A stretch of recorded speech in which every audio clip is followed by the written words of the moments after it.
My name is Leo Dreger. We're going to cover the penetration testing, scanning, or Module 3 or Phase 3 of scanning. Now again, we're going to use disclosure to our advantage here.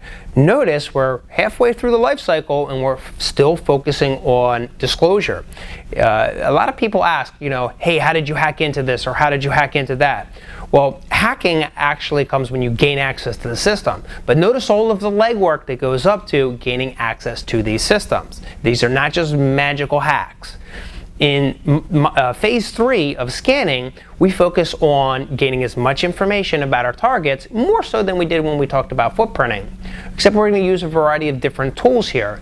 We're going to look at port scanning in terms of reaching out to our host and figuring out what ports they have opens.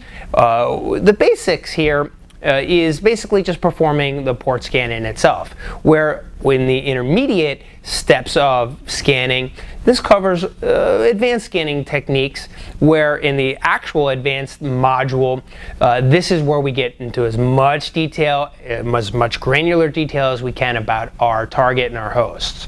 Okay, so we'll also talk about some of the IDS evasion techniques. We're going to talk about how to use fragmentation to avoid detection. We're going to look at the different countermeasures that get put in place so that people can't detect that we're scanning. We'll talk about accessing systems that aren't conventional anymore, like war dialing. We're going to talk about using proxies to hide our source. We're going to talk about using Tor and things like that. And then ultimately we'll wrap it up and we'll talk about the actual countermeasures that are used. So there's lots of detail here in this scanning module. So let's go ahead and start and get our hands dirty.